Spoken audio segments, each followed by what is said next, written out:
If you want to participate, contact me at ordinarywomenpodcast@gmail.com. I'm sure you have great projects to brag about. You can also follow me and message me on Instagram at ordinarywomenpodcast, on Twitter at ordinarywomenpc, or on Facebook on the page Ordinary Women. Hi everyone, welcome to a new episode of Ordinary Women. And today I'm welcoming Marybeth. Hi Marybeth, how are you? Hi, I'm doing good. How are you today? I'm very good, thank you very much. Can you start by giving us a quick introduction of yourself, please? Sure. My name is Marybeth. I live here in Washington State in the USA. A little bit about myself. I'm a full-time working mom, helping with a small family business, and have lots of ideas and hopes for what's going to happen in life, and just overall trying to stay positive and help others navigate through some of their own personal problems. Cool. And can you tell us something unusual about yourself? I like to listen to music like in the dark and like have like my own little dance party by myself to just kind of like alleviate stress. And it just kind of takes me like at probably like the most unusual thing that I do or about myself. That's so cool. Yeah, so stressful living. Like I'm a music person. I would just put like Britney Spears on and then yeah. Yeah. Just makes you happy immediately, doesn't it?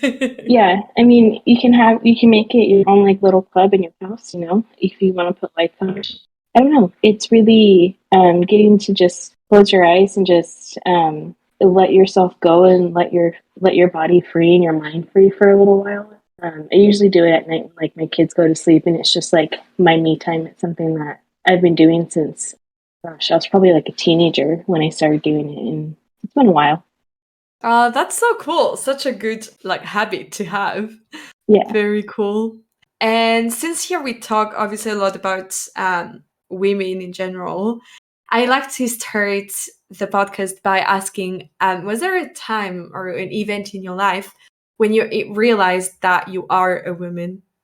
Yeah. I don't think that there is like one specific event necessarily. I think that like growing up in my family, I'm Latina, and in our family, like we have like celebrations of life, and we have like quinceañeras where when you turn 15, it's like a celebration of coming into womanhood. Here in the US, there's like a sweet 16, which is the same thing, coming into like womanhood from like teenage into womanhood. But I mean, looking back, like you're still a kid. And like I always grew up knowing I was pretty confident in my gender identity growing up. And so I always knew that I am a woman. I think maybe probably like 6 or 7 years ago was when I stopped calling myself like a girl and started calling myself a woman, and also identifying my friends as women instead of girls, just because I feel like something changed like in my life where I saw the generation coming up behind me and saw them as younger than me. So then I started saying like I am a woman at that point. I don't really think I had one significant moment in time where I thought, yes, this is it. I think it was just gradual over a number of years and finding myself. Oh, that's so interesting. Thank you for sharing. Yeah, I know that I still refer a lot too much about like even young women as girl, which I need to stop doing as well. But yeah, that's cool. Thank you for sharing. And did you grow up with any female role model? So I've always loved music. I thought about this a lot. Mostly recently, I've been asked this question quite a few times, probably in the last year or so. And I didn't have like one person that I could say like as a role model. I never really understood when I was growing up like what a role model could be, like who you could aspire to be, because it was always like you should do your work, do what you're told to do kind of mentality. And so like I would see others and I would see other women and think like, wow, they're amazing, but like I don't know how I could be like them.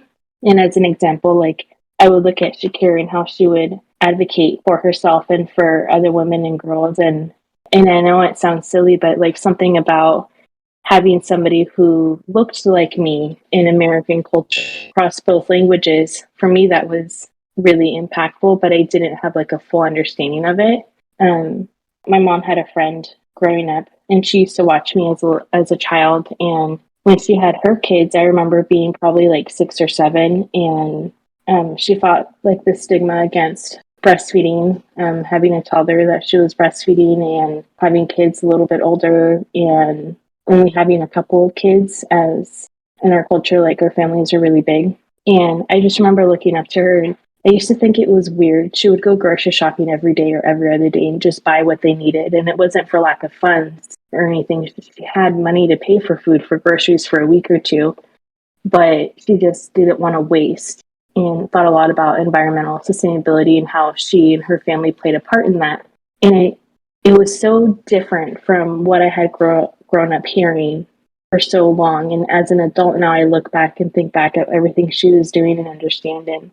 I think more recently I've thought of her as more of a role model. And it gave me somebody to look up to that I knew in real life, that I could follow traits or do some things similar to them, but also still create my own path through there. That's very cool. What do you think they taught you? Honestly, she taught me a lot about love, a lot about like loving your children. Like even when times are really hard, or like I have to work still, right? And I have 3 kids and I still work, but just remembering to put that time aside for them, and that they're not going to be little all the time. She used to tell me that growing up. She would tell me, Maddie, when you get older and you have your own kids, just remember to spend the time with them.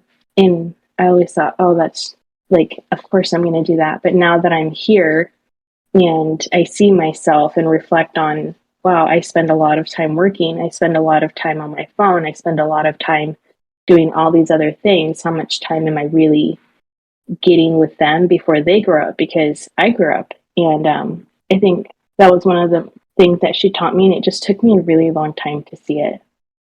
Such valuable knowledge to get. That's very cool. And who are your current female role models? My current female role models, actually, one of my friends, not because of position or anything, but just she's helped in help guiding me and trying to find time for like self-care and motivation and just being that positive light. And I always aspire to be more like her.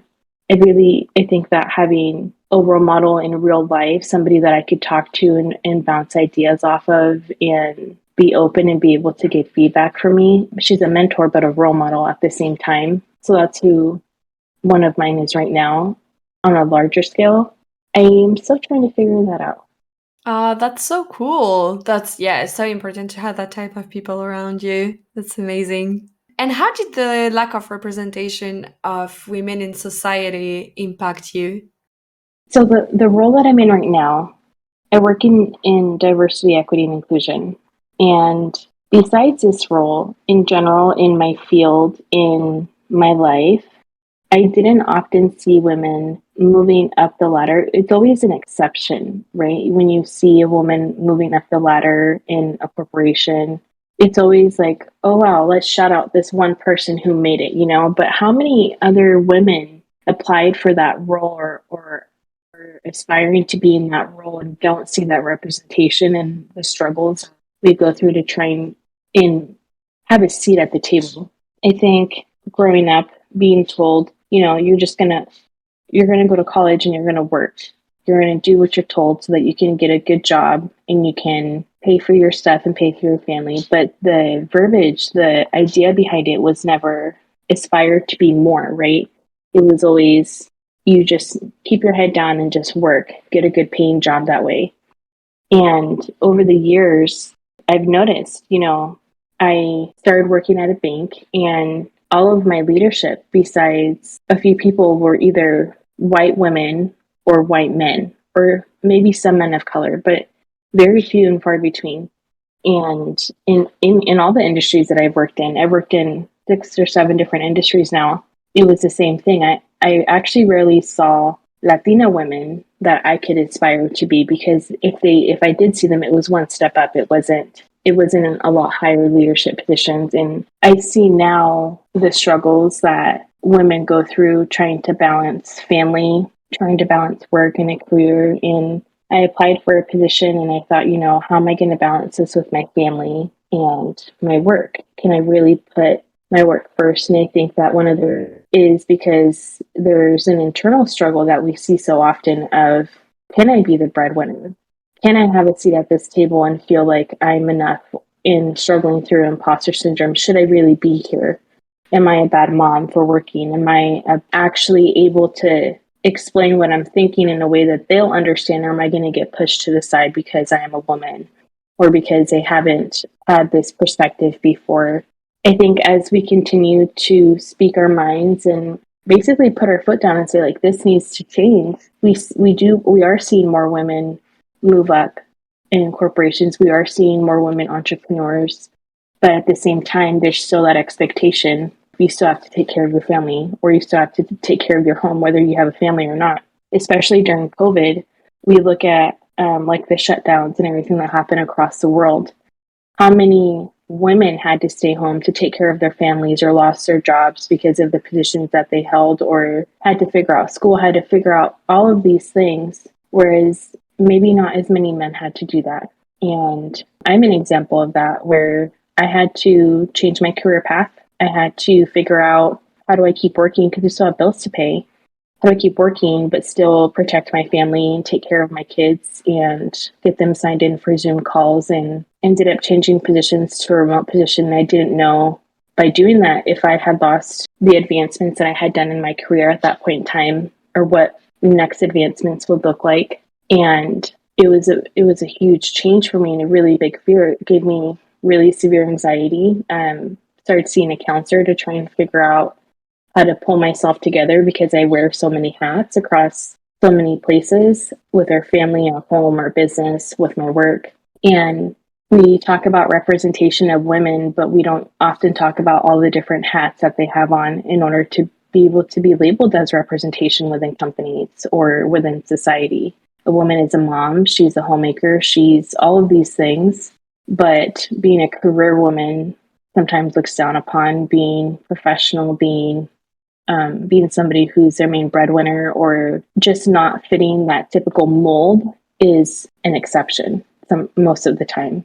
And I would like to see that exception become normal, become supportive, having more people be allies and say, women do all of these things. And instead of saying that this person is mean or, negative words about this person because she has a voice, whereas men are strong and forceful and smart. I want to see, hopefully in time, that continue to change and that narrative change for women. Yeah, definitely. And I guess you're always, well, I more than guess, like, you are already giving more representation about this. This is very cool. Yeah, it's true that you rarely hear a person being, well, I don't know, I guess maybe it's just because I'm super early in my career and I rarely talk with my coworkers about their children or things like that. But I guess it's quite rare to see the women both working and being mothers and having a social life or anything. So that's really funny. Most of us don't really have a social life. Like, we have Right. a group of other women in our lives that we text or that we call and talk to, right? Like, for myself and for a lot of the women that I know, like, our social life revolves around our kids' schedules, or it revolves around our partner's schedules if we have a partner. And sometimes, like, I think some of us see our friends like a few times a month. Other of us spend 6 months without seeing each other, but we always text. We always talk to each other. And then it's just such I don't know, like having guys' night out versus having like girls' night out, right? Guys' night out, they can go do like a bunch of things, but girls' night out can sometimes be looked down upon. Like, oh, what are you going to go do? Like, you shouldn't be drinking. You shouldn't be going out to do these things. And so that's just my perspective. I'm sure other women probably do go out and do all more things, but in my life and in my experience with other women around me and that I've talked to over the last few years, even before COVID, it's always been, well, we have to stay home and watch the kids. and we shouldn't be getting a babysitter, we shouldn't be getting a nanny, or no, you should be working, you shouldn't be doing this. Yeah, and I guess there's always a better way to be a mom, right? Like I feel that, well, I don't have children, but I feel that this is something I've already heard women, like mothers, talking about, how other people are keen on giving advices on how you should raise your own kids. Oh yeah, absolutely. Like everybody has their opinion. Everybody wants to tell you how to do best. And I think the biggest thing is sometimes it's really hard to just empathize with somebody. Like when somebody says that they're struggling with something and they just need somebody to listen. Sometimes just having that time where you sit back and just listen and not have an input on it, or understanding if they need input or not. I think that's kind of the hardest thing to do too, but there's a lot of unsolicited feedback on how we should parent children as women. And there's no right, I mean, there's a wrong way, obviously, but there's not a right way when you just love your kids and want to take care of them. And so, yeah, there's a lot of unsolicited feedback on how women should be and how women should be mothers or career women, or even just how to represent ourselves. I mean, the question of my thoughts on like women representation, it's sad that we even have to have that. And when you see, if we ask men that, they'll say, but they are represented, but we're not. And we have to fight for it. And so it's just a difference in society and how our genders have to view their roles across society. Thank you so much for sharing all of this. This is great representation for anyone who's listening and who might be in the same situation. I'd like to talk now about something like a project or a life experience or achievement that you have and that you're proud of. Can you start by presenting a little bit what you want to talk about, please? Yes. So in my work right now, I get to see a lot of what representation looks like in our area, in our state, and in the company I work in, but also with our business, getting to see like what people need and what people are looking for. One of the projects I'm working on is helping provide access to individuals who English is not their primary language. And for me, like that's a passion project for me because I am somebody who had to translate a lot for my family growing up. And I had to understand at a young age how to fill out forms, how to read, how to write checks, a lot about the financial institution and how finances work. But at the same time, we weren't really able to talk about finances. Like it was a hush hush topic, but I still had to figure it out from probably like the age of like 6 or 7 is when I started learning how to write checks, cover bills and everything. Not that I was paying, but just like helping my dad with like writing it out. I've been there for 7 years, and it's something that I've asked for a really long time since I started. And to be able to, I applied for this role, vision, and this presentation that I put together a few years ago and thought, you know, when the time comes up, here it is, I'm ready to go. And I never imagined or saw myself in that role. I just hadn't seen other people in that space that are like me. And so when I finally got the role, I've been putting this together, and we launched this pilot where we're able to help people work in Spanish. And we have a lot of Spanish speakers in our area. We have a lot of different languages in our area. And I see the comments and I just like, thank you for helping. Thank you for having this. Thank you for having this program. Thank you for helping. Thank you for connecting with community. And there's one comment that was a nickname, and I just look at it and I'm like, wow, like this is really making an impact on a different level than what I could have done in person when I was trying to help people. And I think a lot about in the long run, you know, all institutions, how can we better the lives of our communities and provide them with means that they need, whether it's housing, whether it's banking and finance, whether it's education, like food poverty. There's so many things that companies and corporations and people can do to help each other. And then you see things like Elon Musk buying Twitter for 44 money could do across the world, and the impact that it could make on societies and countries across the world. And sometimes it just makes what I do look a little bit small, but I know that I'm helping make an impact one-on-one versus trying to figure out how to locate that amount of money or see that amount of money. Yeah, completely. And that's like what you're doing is so important. That's so amazing that you're doing it. And so how did you start? So ever since I've been working, I've always spoken English and Spanish at every job that I've had. Like I said, I live in an area where we do have quite a bit of Spanish speakers, and I've always used that. And I remember working for a telecommunications company, and they were like, you need to stop just helping in Spanish, and you need to actually sell things. And I'm like, but they need help. They're not looking to buy something. They just need help understanding how to use their phone.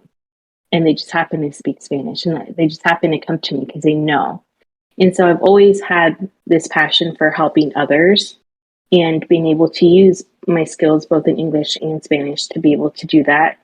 After COVID, when I started in my new role, my manager was extremely supportive, and he gave me leeway and said, let's figure out development for you. I know that things have changed, and let's figure out and see like what we can do. And this role kind of came up, and it wasn't something that it wasn't even a role that I had seen before. And so to be able to get into that space, there was a lot of insecurity and imposter syndrome, thinking even through like my application process and thinking like I'm still in college. I'm still trying to figure out what my next steps are going to be, but I'm going to go for this role. And it sparked that passion really led me to where I am now. And there are some days where I think, wow, like I wish I could have finished college like a few years ago so that I would feel more prepared in some ways. But at the same time, I'm learning as I go, and I'm learning skills as I go. My advice to anybody who wants to apply for a new job or for a new space is to just go for it. I can't tell you how many countless applications I've put in places, and I've gotten so many no's. So many times where I didn't even get feedback, or the feedback I got was one that I can't change. I can't change that I haven't had that position before. That's why I'm applying. I can't change that you're going to require people to commute an extraordinarily long period of time, like in the mornings and afternoons when I have a family. I can move, but then I lose family support. So I try and look for positions that are still close to home where I can still keep my support system. I can't change that I'm finishing school at the time frame that I'm doing right now. I'm currently in it. That was a change that I made for myself a few years ago. And so I think looking at it from a perspective of here's what I have to offer now, and writing down the skills that I have and the things that I want to learn, and doing a lot of research, I figured out, okay, this is where I want to go. And now I've been helping others with the same thing, helping them find skills that they already have and how that crosses over to other positions, and encouraging them to apply for them, even if it feels like it's a little out of reach. You're putting your name out there, you're putting yourself out there. And sometimes a lot of no's leads you to the one yes that you never imagined was going to be the best place that you're going to be in life. Yeah, completely. That's so brave. And also, I don't know if it's the same for you, but yeah, getting feedback and also just sort of training it, like when you do a lot of interviews, you always each interview you become a bit more confident than the one before, I feel. Or maybe it's just me, I don't know. Yeah, absolutely. I still have, I write down goals for every birthday. I started this about 3 years ago, and I have a piece of paper on my desk that's taped next to my monitor, and I write down, and I say, I want to do these things in this birthday year. And my birthday is in October, so it doesn't align with the new year when everybody's like going to the gym and doing all these things, right? One of my goals actually was to have 5 interviews a year. And I thought at the time, like, that's crazy. Like, I don't know 5 positions that I'd even want to go into. I don't know, like, how am I going to do this, whether it's inside my company or outside my company. And I just set that goal out for myself and prepared my resume, prepared what I wanted to learn from, and I just saw roles that I felt like, okay, I think I could do this, or I can learn more from it, I would apply. And in my first year, I did get 5 interviews. I was turned down for 3 of them. And then my fourth and fifth ones, I actually received, they told me that they wanted to hire me about 3 hours apart from each other. And so that was a really hard decision to figure out. And I'm happy with the route that I went. And the next year I thought, okay, I've been in this role for a year. I still want to do my 5 interviews, whether I get the roles or not. I think just putting myself out there and continuing to develop those skills. And so I ended up doing 4 interviews that year, and I got one of the roles. And so now this is my 3rd year that I have that goal. And I started counting how many interviews take to get a position because sometimes they're really long. And so like this year so far I've had 2 interviews, and I think I have one more hopefully. And then I started thinking, positions that are not positions that pay you money necessarily, but develop skills. So we have like leadership development positions, and so we have to interview for that. So I think setting a goal for yourself in a way that makes sense to you and adjusting to what the times are and what your needs are and how you view it is important. And I honestly think that by setting that goal, I've been able to achieve what I was going to dedicate my skills and time to until then. Yeah, that's cool. Also, like, congrats for getting 2 job offers. That's huge. Yeah, that's very cool. We talked about it on off recording about these set goals that you have every year. I think it's very cool. And yeah, just like, well, as you were saying, just putting yourself out there, obviously you get more out of it. But yeah, that's very cool. The goals aren't like super big either. Like, well, I was telling you earlier, like my goal was to find a way to connect with my kids a little bit better. So I wrote down like goal to find time for like an activity for my kids, like something I could do with them. And so that is the trampoline. And we're going to go today after this. We're going to be going. And, my goal is not very big. It was just to find an activity that I could do with them that was not in our house, not something that I could enjoy too. And I feel like I get to be a kid again for a couple hours and let go of all of these adult things that I have to do and just really be a 6 or 7-year-old with my kids and go play and just enjoying that time. So my goals aren't always like hard line. I need to make money. I need to do this. I need to do that. There are things that I enjoy, or that reading, 5 pages of a book, or going to try a Korean barbecue place, because I still have yet to go to one around here, and we have so many of them around here, or like a ramen noodle place. And so they're not like huge goals, but at the end of the year, they're just things that I said I wanted to accomplish. And it's helped a lot with like my own self-motivation and that feeling of like, I can't get anything done. As somebody who has anxiety, sometimes I feel really enabled to be able to do things. Sometimes it's hard to like get up and like do stuff. And so that keeps me motivated to just check off like the smallest thing on my list. Like, oh, I could easily take 5 minutes and read. I could easily just make sure that I get up and put makeup on today if I really wanted to. And so I don't know, it's kind of helped me over the last couple of years with my anxiety and really just putting focus to where I didn't have it before. Also, a great way to build up on things you want to do little by little. I feel that we're quite a lot, or I don't know if it's just like my friends and like my bubble, but a lot of people I talk with, we sort of want to achieve a lot in very little time, where we could just take it step by step and end up not doing anything because setting up too like goals that are too big from the beginning is like not setting yourself up for failure, but a lot harder to get to keep motivation. Whereas what you do is really smart, I feel, because like you're just building up little by little, and that's the best way to do it, really. Yeah, and like some of my goals are like, I need to clean out my bathroom drawers. Like the little things that you look at and you're like, I'm going to get to it.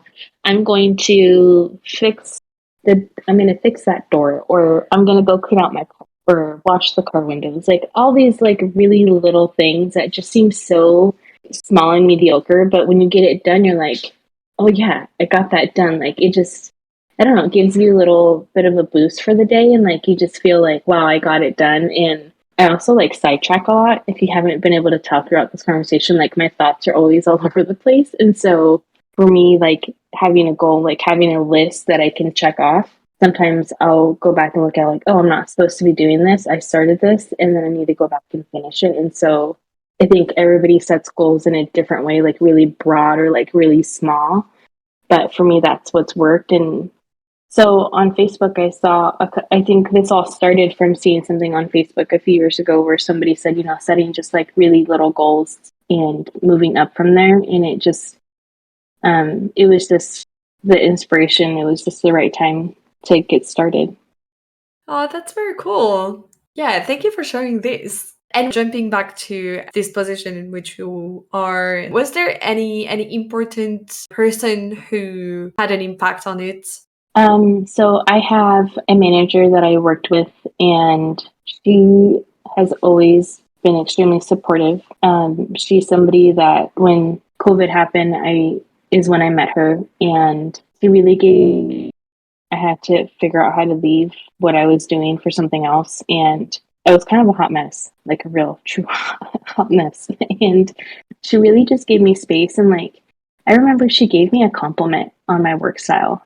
And I had hardly talked to her, but she could see the work that I do because of how our systems work. And just building that rapport with her. And she's been somebody that I've reached out to when I have ideas, when I'm considering applying for positions, or she's sent me information like, hey, I think you'd be good for this one. So she's been a great advocate for me specifically.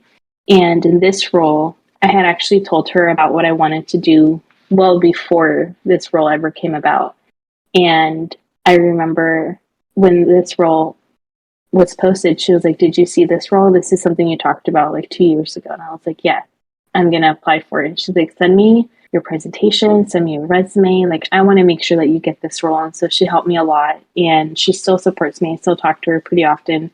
And she still supports me. And I was like, I was thinking about this. And she'll like bounce ideas off with me. And like between her and my boss, when I see I have two direct supervisors, and when I see both of them and like the conversations they're having, the influence and impact that they're having, it fires something in me that says, I want to be more like them. I want to have that passion and be able to express it because I have it, but I want to be able to learn how to express it. And they've been extremely supportive in guiding me through conversations and how to have conversations, and even the hard conversations, and understanding we're talking about a project, or when we're talking about, how women fit into society, and the opinions might be different. So I've learned a lot, impacted my career, and all three of them really gave me an opportunity and gave me the shot. They opened the door for me, whereas I had the door closed in my face quite a few times beforehand.